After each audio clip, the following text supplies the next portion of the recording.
We're back. It's Syracuse Sports. My name is Brent Axe, and it is amazing to have you here once again. Just a reminder that to get new episodes of Syracuse Sports, I would suggest that you subscribe, you follow, whatever the case may be, on Spotify, Apple, YouTube, wherever you get your podcasts. So that way, when a new episode of Syracuse Sports pops up, you won't miss a thing. Thanks to our Syracuse Sports Insider. Something else I want to say right off the bat here, being a Syracuse Sports Insider means you can text me directly anytime. Your thoughts, your questions, your opinions, your analysis. Maybe you have a recipe you'd like to share. I would be very appreciative of that. Being a Syracuse Sports Insider means you can text me directly anytime you want. Just want to shoot the bull, talk Syracuse sports. That's what I'm here for. I send our Syracuse Sports Insiders text every day. Inside analysis. If I have breaking news, you get it first. Thoughts, previews of games. It's a busy time with Syracuse football spring practice coming back. Got a little football on deck, as I'm going to tell you about today on the pod.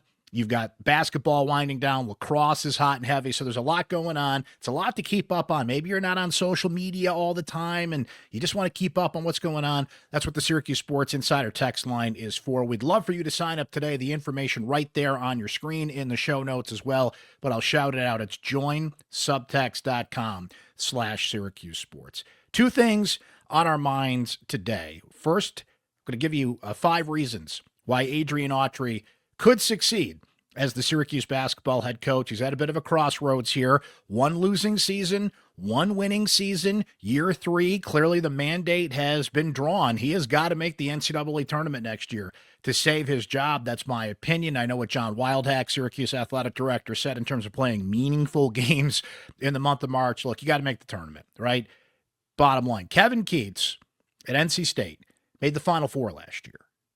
He got fired this year for missing the ACC tournament. So I think that line has been clearly drawn in the sand for Autry. So it's not just what you do in year 3 and what you do next year. I think 5 things in general here that could make him succeed. We've talked a lot about the things that have put Syracuse in the hole here a little bit. So what are 5 things that could make Syracuse basketball succeed? We're also going to chat with Emily Leiker, our old friend who is now in Minneapolis at the Star-Tribune covering the Minnesota Vikings.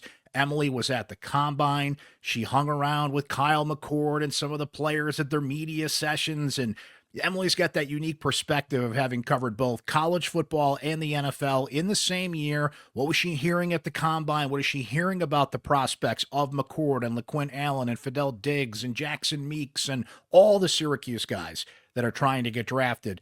Upcoming, it's going to be a draft where plenty of Syracuse names are going to hit that bottom line scroll, and you're going to see, I think, at least 4 or 5 Syracuse players drafted, a few more added to camps after the draft. Certainly one of the more active Syracuse football drafts we've seen in a while. So we're going to get Emily's perspective on that. And I'll tell you what, guys, we're going to be talking a lot about the draft and spring football, as we mentioned, around the corner. Pro Day is coming up on St. Patrick's Day. So the football is going to ramp up here for sure. So looking forward to catching up with Emily here shortly. But as mentioned, look, we've talked so much about what went wrong with Syracuse basketball this year. And I should note, this is being recorded before they begin play in the ACC tournament. I don't think there's really anything they can do in the ACC tournament that will change my opinion on how Autry can be successful, not only next year, but long-term here. Look, if they win 4 or 5 in the ACC tournament, awesome. It's an incredible story. Speaking of NC State, it's a DJ Burns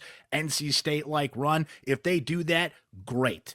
End the season on a high note, give us all a little momentum going into the postseason, but I don't think there's really anything they can do in the ACC tournament that's going to change my opinion on this long term. So let's look at 5 things that could make Adrian Autry successful as a head coach, not only next season, a crucial 2025-26 season, but in general. First, he's got to find his Kyle McCord. That's obvious in the sense of that Syracuse has to find talent in the portal. We all know that, right? You've got to find a point guard in the portal. You've got to replace Eddie Lampkin at center in the portal. If you can find a player, a stretch 4, a 3-point shooter, whatever the case may be, and it matches and you can get them the NIL money they're looking for and they want to come to Syracuse, great. Add what you can in the portal.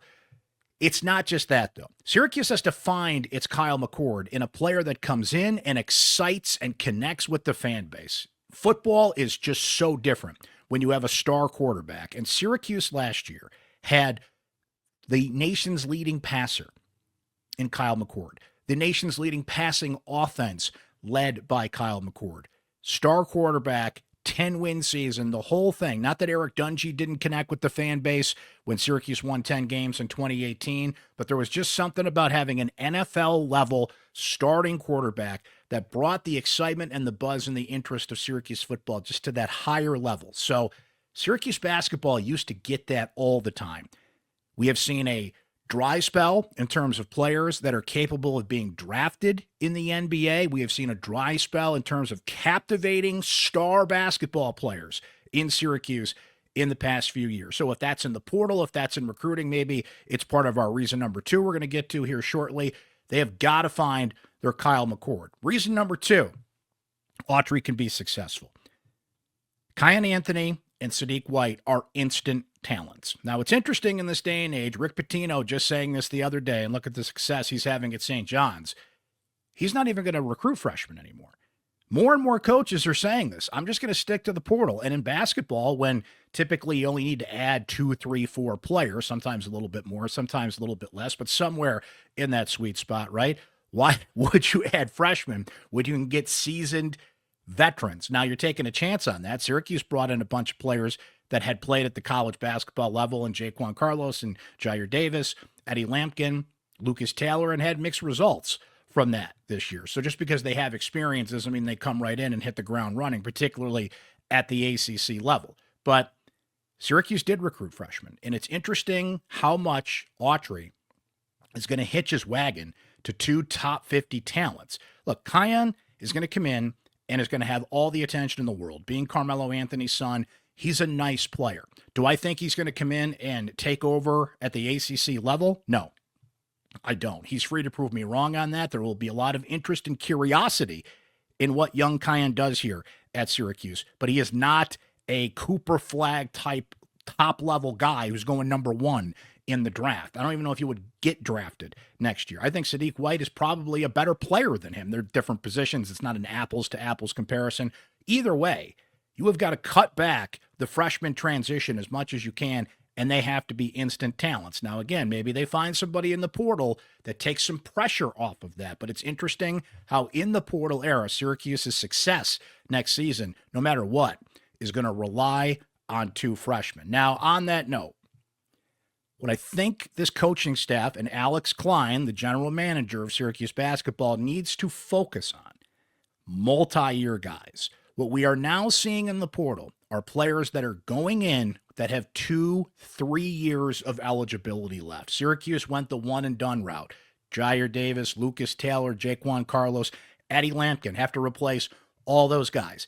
This is not to say if you can line up a one-and-done impact, because one-and-done players have been in college basketball forever, typically freshmen, though, that then move on to the NBA draft. But if you have an Eddie Lampkin type, a center you can pay, and not just a center, but any position you can pay, I don't know what the going rate is, $500,000, $600,000, $1 million, and they can make a huge one-year impact on Syracuse, of course, you've got to look at that. But if you can find a player or 2 that's going to stick around for a year or 2, it cuts back on this. Every single year, you've got to go into essentially what is college basketball's free agency and restock the roster.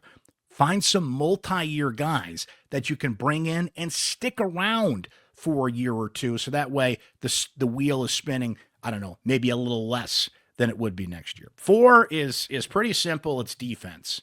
Syracuse was a terrible defensive team this year, whether it was man-to-man, it was zone, 1-3-1, the Chicago Bears 4-6 defense, no matter what defense you want to put out there. I don't even think they played 1-3-1. I'm just listing defenses. But Syracuse's Ken Pom rating was in the 150s, 160s defensively.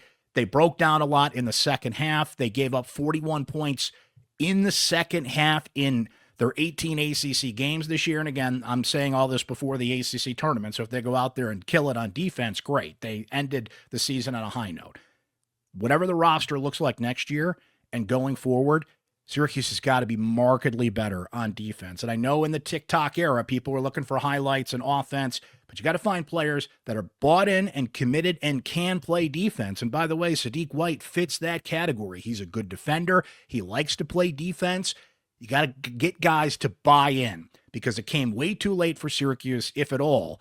And you just got to be better in that department flat out. So I don't know if that means sticking to one or the other. Obviously, Syracuse forever was marked by the identity of its 2-3 zone. Whatever it is, Autry has got to find that. And speaking of identity, okay, we started with a football note, and I'm going to bookend another football note here. Find your dart.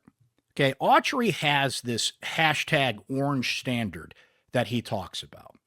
Nobody knows what that is. Okay, if I say dart to a Syracuse fan, they could recite it in their sleep. Detailed, accountable, relentless, and tough. They feel connected to that. They know what that is.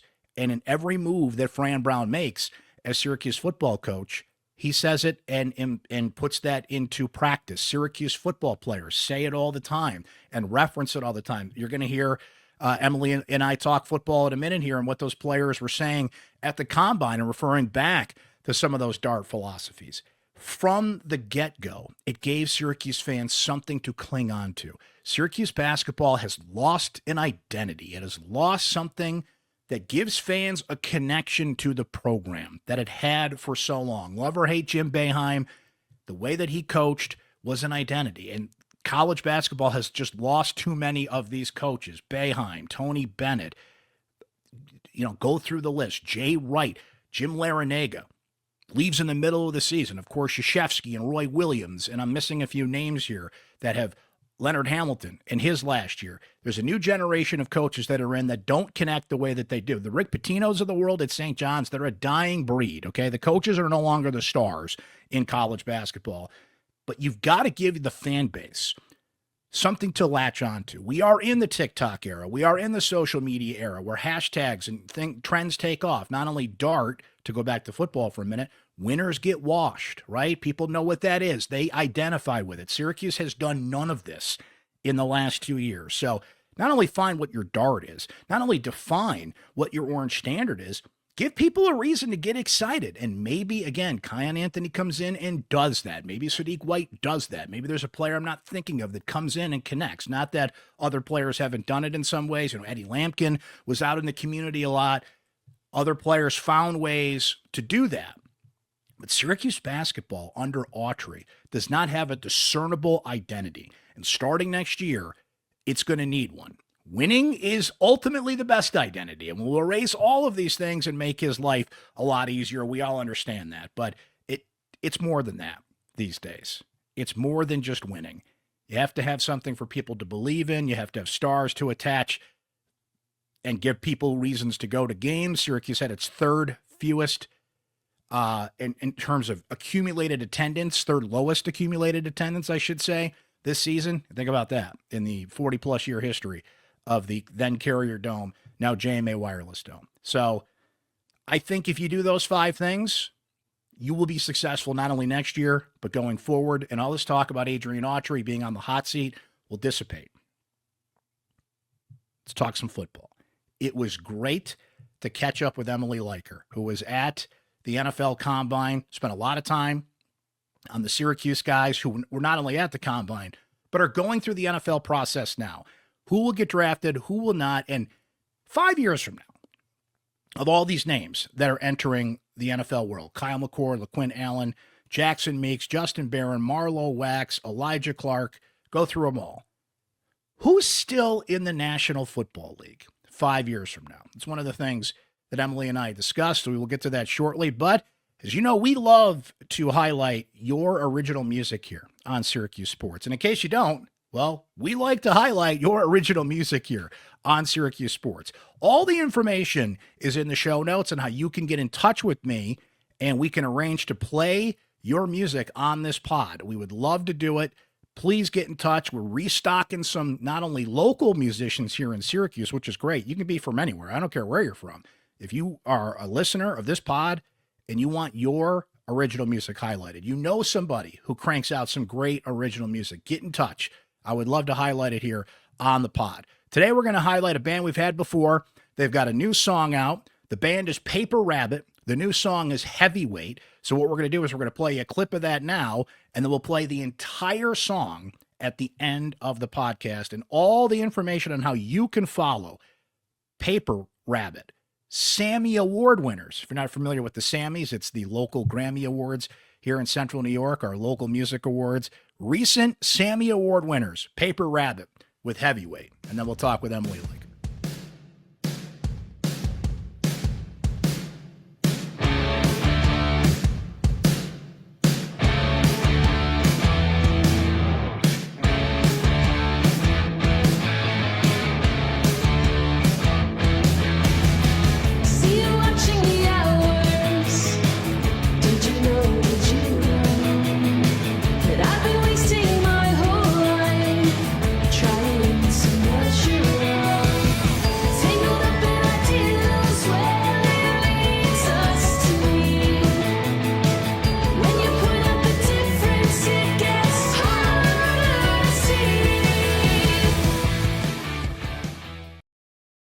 Well, look at this. We're getting the band back together, ladies and gentlemen. Back on the pod.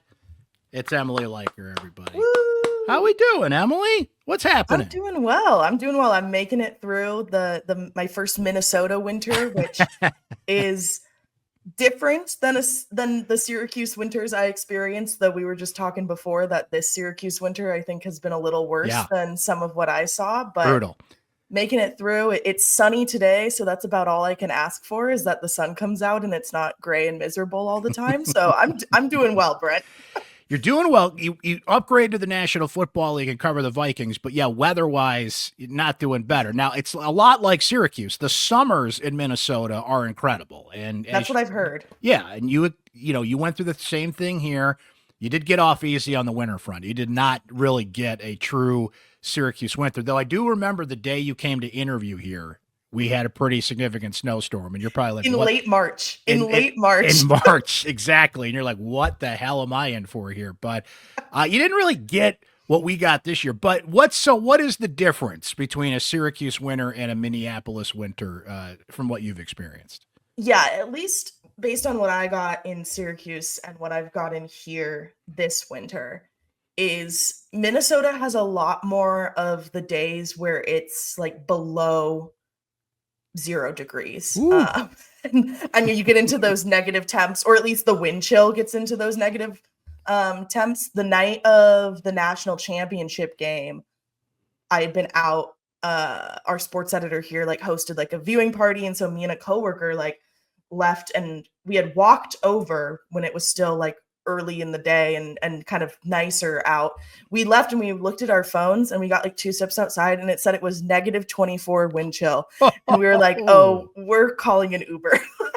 We're not walking home in this. So they do have skyways here, which is nice. So all the buildings pretty much downtown are interconnected by tunnels over the street. Wow. Okay. So if you get inside, it's very easy to stay inside all day if you want to, but my building, I do have to walk a little bit to get to a building that has skyway access. So I'm going outside no matter what the temp is if I need to go somewhere. All right. I'm learning all about Minneapolis here. This is interesting. And speaking of tunnels, that made me think of something we're going to talk about.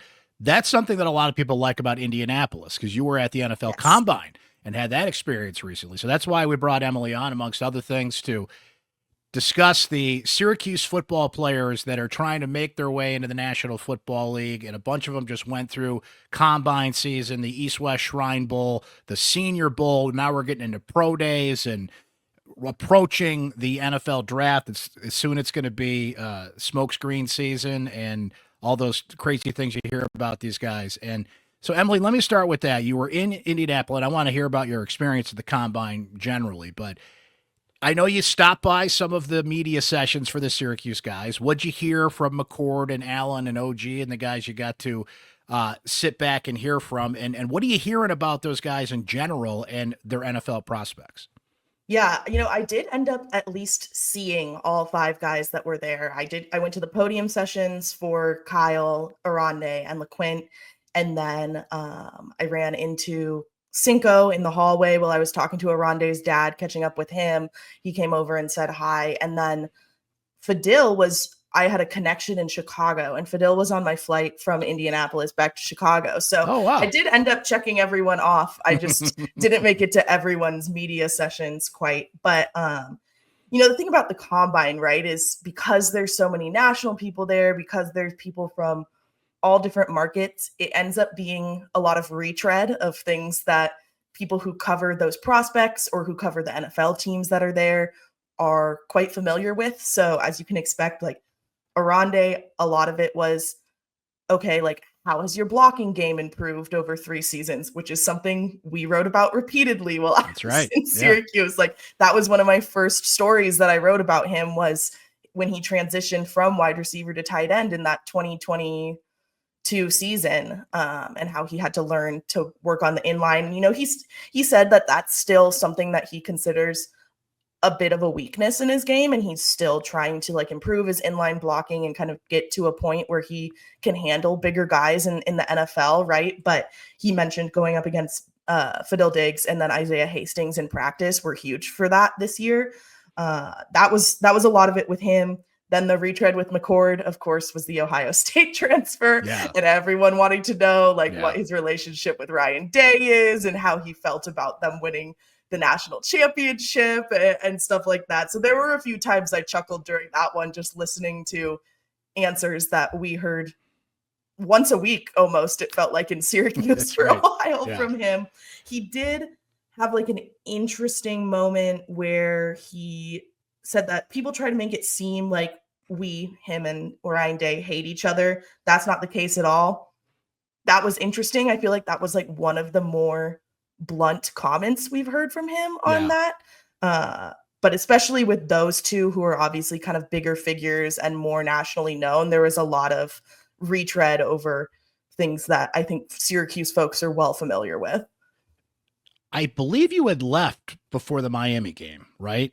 Yes. Yeah, because at the Miami presser, it was the same day Michigan beat Ohio State. And Kyle was asked about that. And I'm sure you've seen the clip by now, but just as you know, having covered him last year, Kyle was pretty, he went to the Tom Brady school of talking to the media, doesn't really say anything controversial, just kind of answers your questions. Everything's pretty down the line. But for McCord to say, it all comes full circle, I believe is what he said. Everything comes full. I can't remember the exact quote, but you could tell it was on his mind. So have to answer those things again at the combine and circle back to that. People love that drama, right? And this is a guy that was the leading passer in the country and could be a real sleeper pick in this draft. And there's so many football things to talk about. But what's going on with Ryan Day? You guys really hate each other, right? But that's interesting. So from the football stuff at the combine is almost secondary. Did you experience that, by the way? Everybody says the combine is just like this giant football convention, and it's about networking and talking and getting the buzz. And they're running 40 times and all that, but it doesn't seem like it's about anything football-wise. It's all just a big reporting convention. Did you experience that? Yeah, it is a lot more towards like the networking side of things, I think, in the end. And like, not just like networking for reporters, like obviously for us, there is a lot of talking to the prospects, the coaches, the agents, but then agents amongst each other and agents with their players and agents with coaches and coaches with agents and all of that stuff. Like I never ended up making it over to Lucas Oil while drills were going on, partly because it was just kind of out of the way when I was doing other stuff. But yeah, it's certainly trended more towards just the media side of things, like the ballroom hall that they set everything up in is kind of like a circus, especially for those first couple days. There's just, you got all the podiums on one side, then there's like TV sets in there, and then you have Radio Row. And so it's super noisy and chaotic. And, I think one of the interesting things that me and one of my coworkers here were talking about while we were there is a lot of these athletes are trending away from doing workouts at the combine or doing some of the more traditional skill sets. I pulled up all the combine results because I couldn't remember who from Syracuse did what. And I mean, Cinco and Diggs were like the only guys that did all of those drills. The other four pretty much sat out, like the big ones. I think they all did the vertical, or everyone but McCord did the vertical. But like the 40-yard dash, like there's more and more players that just aren't interested in doing that. And, I mean, I remember, were you at Pro Day last year, Brent? Yeah, I remember. Yeah. Do you remember when Caleb Okechukwu pulled his hamstring? And like, that's right.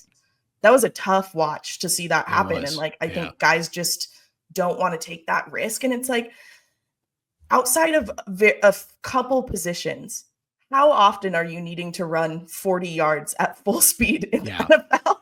It's Especially funny how for a D lineman. Yeah, it used to be everything. Now the most interesting 40 time is when Rich Eisen does his charity run in the 40, right? And Fidel ran one of the fastest 40 times in his position group, but which is good for him. But at the same time, I'm like, well, who didn't run it, right? Amongst who?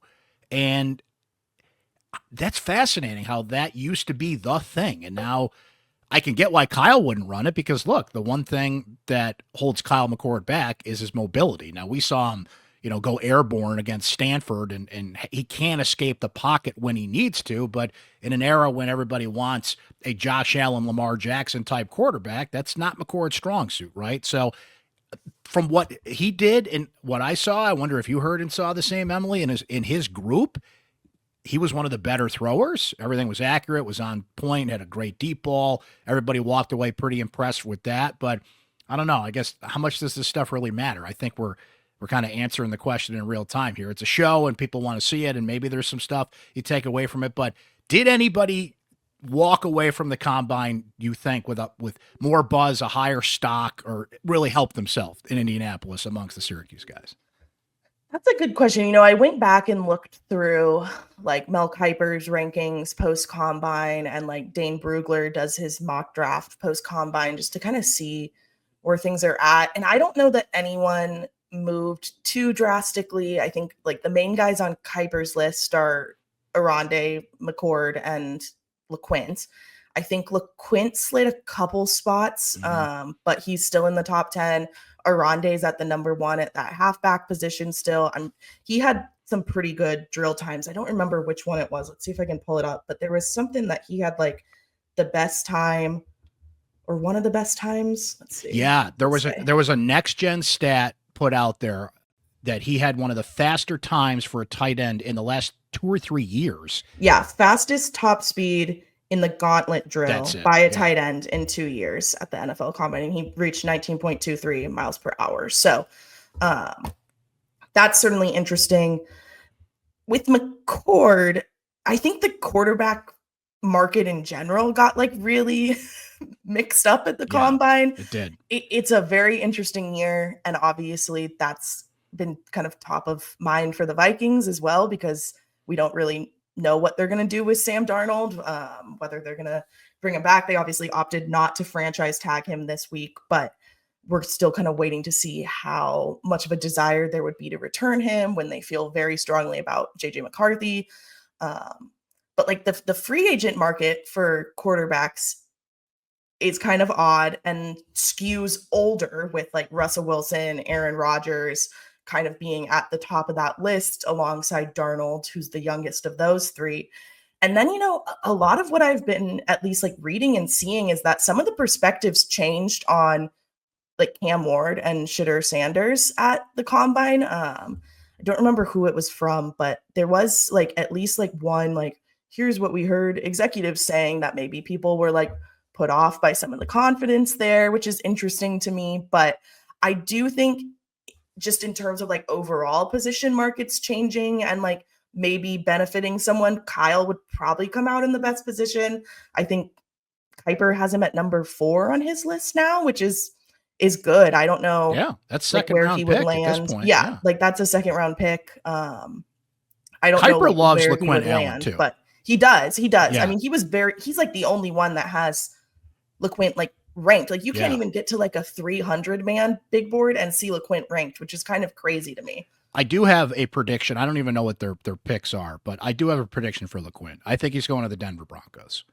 I could see that. I think Sean Payton loves that type of running back. He's getting that reputation as one of the better pass catchers.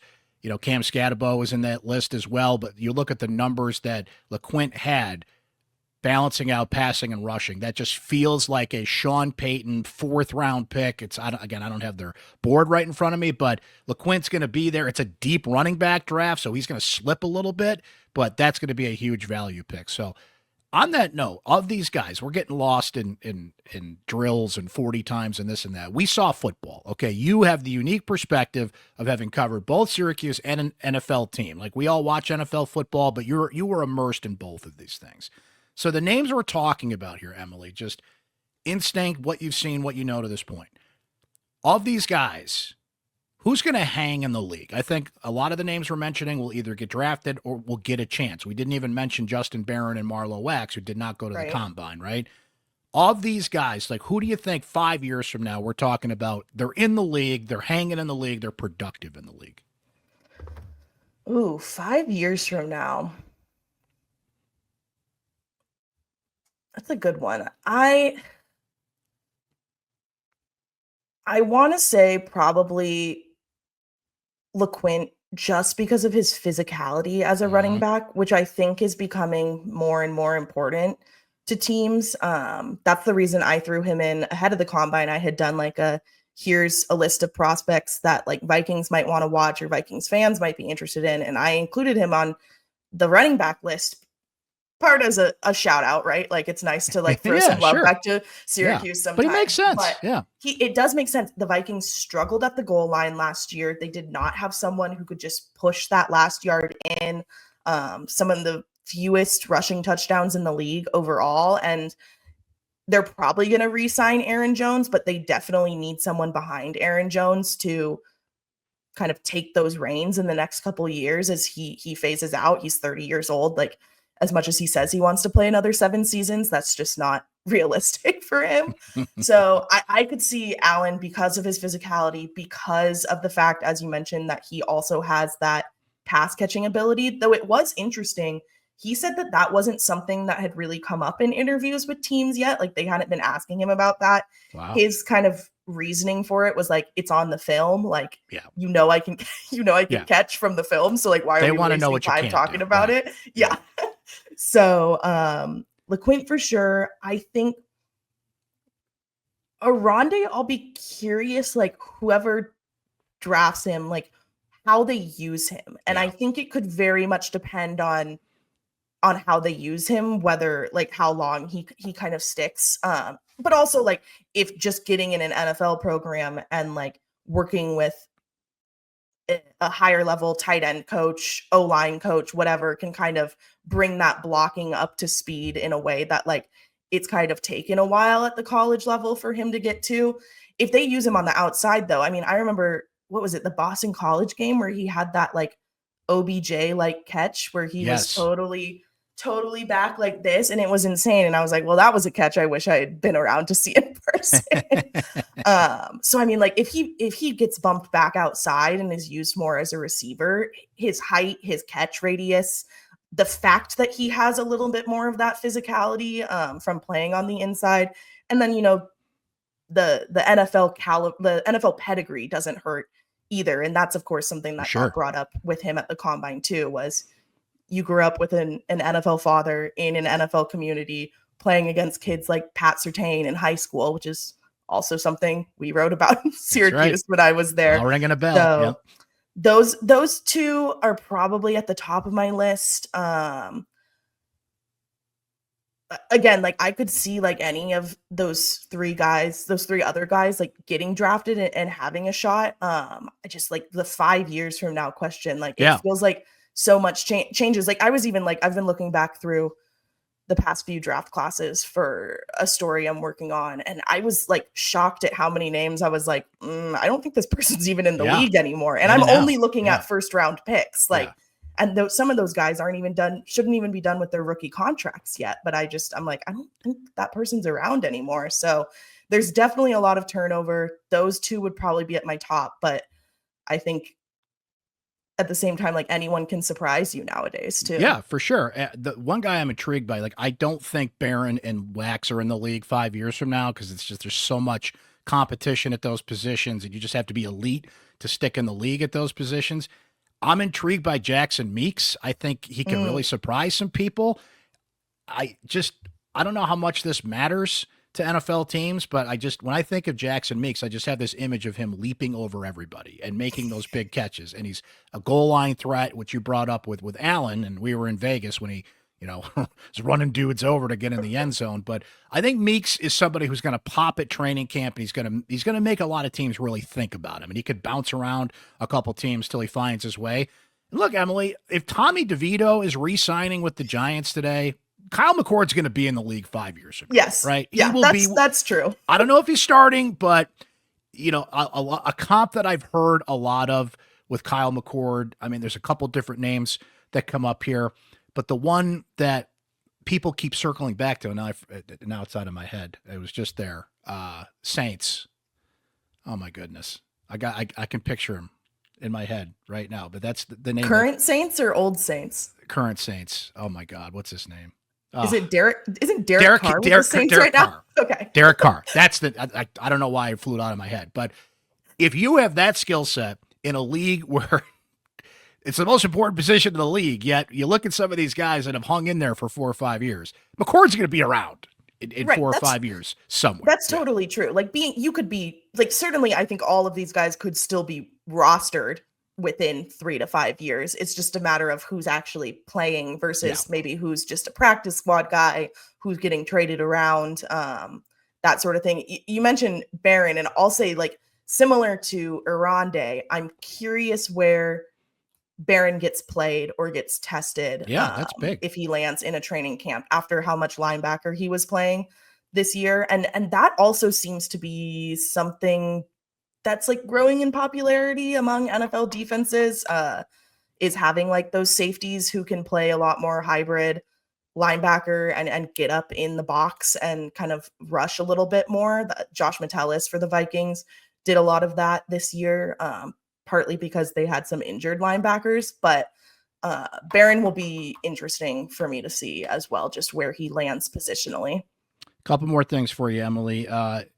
I know you're still following things back here, and if we were going into another spring practice, which starts soon, Pro Day is St. Patrick's Day, spring practice not too long after that, you have a Syracuse team that has one of the harder schedules in the country. Bill Connolly just put out his ranking of difficult schedules, and it was 12 SEC teams, Wisconsin and Syracuse.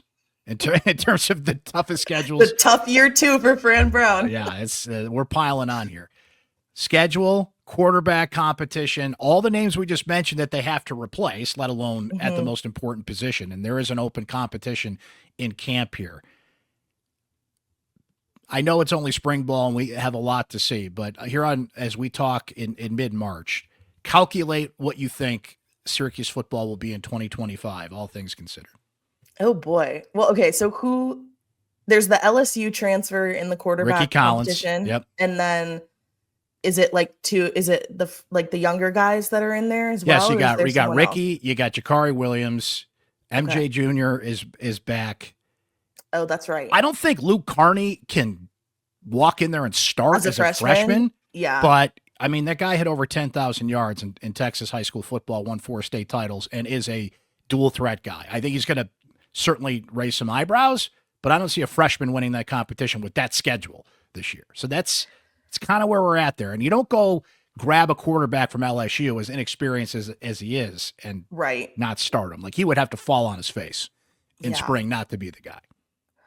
I mean, my inclination with how much turnover there was on offense is you're going either like there or running back, though I guess I don't know who it would necessarily be at running back. I mean, Yasin takes the lead.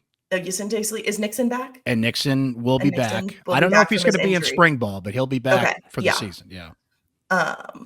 My inclination is you want some experience there wherever you can get it. And so I guess if the LSU guy comes out with the most experience, maybe it's him, maybe MJ Jr. Though he hasn't played quarterback in a few years either. So that's, the offensive side of the ball for Syracuse, I think is going to look a lot different. I know it's going to look a lot different, and it's probably going to be a little bit of a struggle, it feels like, on that side. I'm fascinated because they did manage to hold on to Jeff Nixon, who got some NFL attention, and Nunzio Campanelli interviewed for the Eagles job. And when you have the top passing offense in the country and what you did with McCord, that's going to get people's attention. It is the direct opposite in this spring. You have a competition. You have to make these players fit your offense, whereas last year you were ahead of the game because not only did you have that experience, you had a quarterback who walked in day one and knew everything. All these guys are getting used to it, learning it, and finding their way in the system. So Nixon has to figure out, okay, so I've got this playbook here. What exactly can I use in this? And we heard from so many of these guys last year, Emily, how important spring was to get that jump start, get on the same page, and then in fall camp, they could get right at it. I mean, you got Tennessee as your first game in Atlanta, right? Like, there's time is not on your side if you're Syracuse. So, if that's the beauty of what Fran did last year. You win 10 games and go to the Holiday Bowl and everything that we saw and got people back engaged in football. Frankly, basketball's not doing so well right now. And they announced that Adrian Autry will be coming back next year, which, that's a whole different topic of conversation there. But I think most fans are reasonable and know how tough the schedule is and know what your quarterback situation is. Like, look, man, just go to a bowl game and I think we'll be good here. I think that will be the consensus people arrive. Which is good, and it probably helps that Fran overachieved this year, or overachieved. I think the median that people were expecting from that team, so that it's like, okay, 10 wins or more is achievable. Like, a season like that is achievable. It's not going to come every year. Sometimes it's going to be harder. But yeah, the offense will be interesting. Defense feels like it should be in decent shape. You got some big name returners there on that side, right? Deuce is back. Devin Grant is back. Couple of transfers in there. Yep. Okay. Yeah. So like which is like, that's been like the case like every year. I feel like maybe not as much last year. Sometimes there were some issues last year, but defense has always seemed at least to like feel like it's more like of a plateau of like, there's like more consistency there. It feels like at Syracuse than at least what I've seen in offense over the past 4 years. Well, the shirts they're wearing in their winter warm-ups or winter workouts, is 4th and 9 and 4th and 1.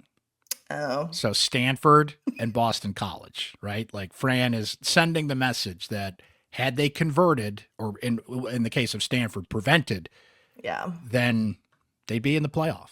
They'd be in the ACC championship game. Like, that's how close you can come. Right. They're going to come that close next year. If they do, it's going to be the story of stories. But coming soon, friends, it's going to be here. And welcome reprieve after a down winter of basketball here in Central New York for sure.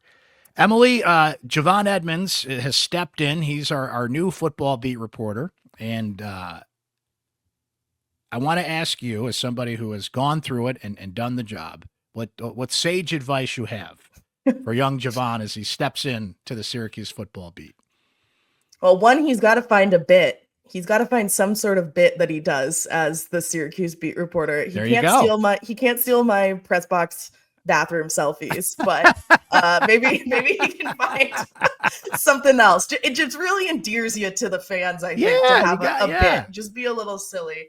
I think it's like the same advice that I tell like any one that I talk to in journalism is like, be around. Like, that's how I got to know these guys that we're talking about now so well. It's like making the effort to go out to extra things. It's driving down to see LeQuint's kids camp that he did in his hometown a couple summers ago. It's going out to the NIL golf events, even if it just means kind of standing them watch and play golf, which after Kyle's arrival was much more exciting because they were all a little bit more competitive and better at golf, I would say.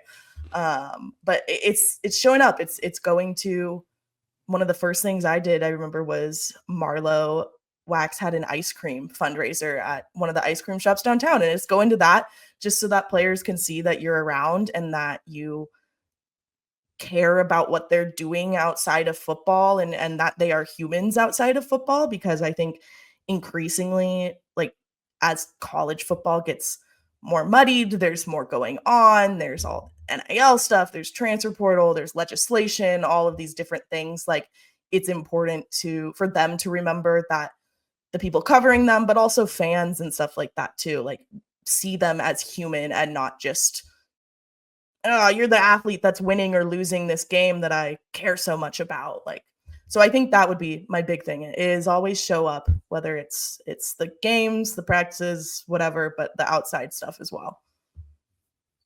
I love it. Good stuff there. I would add that he's not into Star Wars like you are. So we got to find something. I'm wearing a Star Wars shirt right now. It's under my sweatshirt, so you can't see it. Gotcha. But well, see, and that's my final thought. So I was happy to see that the You Like That pod has returned. It has. And I am going to invite myself on this podcast when Andor comes around. Mm-hmm.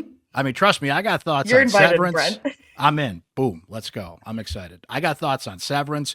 I just watched episode 7. I won't spoil it for anybody, but have you watched Paradise on Hulu? I've heard it's good, though.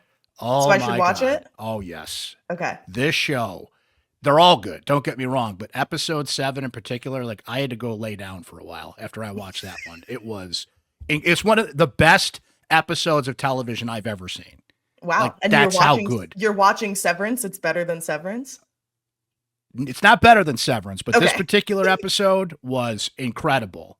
Severance is just, I've been very good about Severance, Emily, because I don't know why, but like when you click on one thing on Threads, like that dominates your feed. Sticky algorithm. Very sticky algorithm. I clicked on one Severance theory, and now every time I click on Threads, that's all I see. And I'm really trying to avoid that stuff.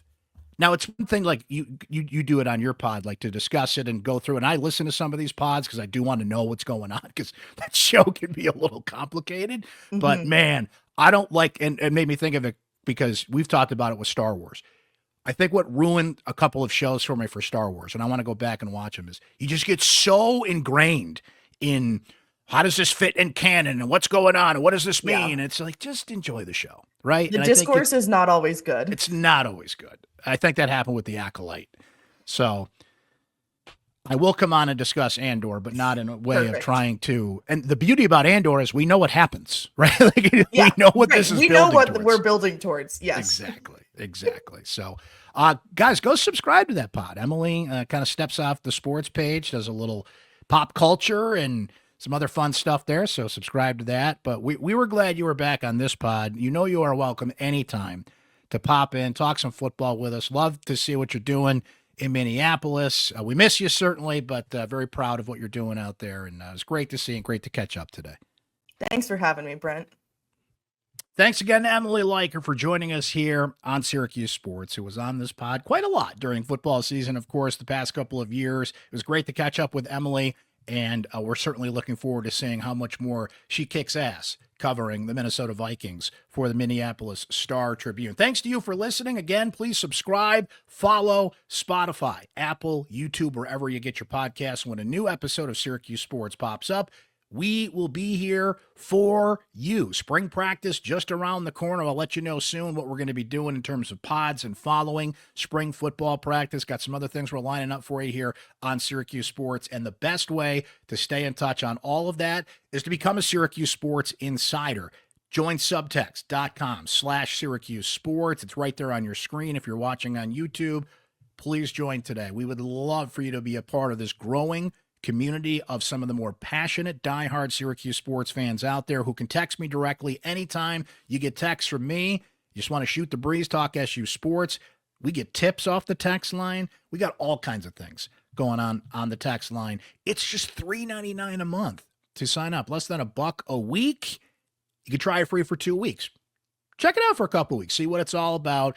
And then you're a part of the growing Syracuse Sports Insider text community with so much going on. You want to stay in the loop of what's going on with Syracuse Sports and the Syracuse Sports Podcast. Thanks for hanging out. Thanks to Paper Rabbit once again for providing the music today. All the information on how you can follow them is in the show notes.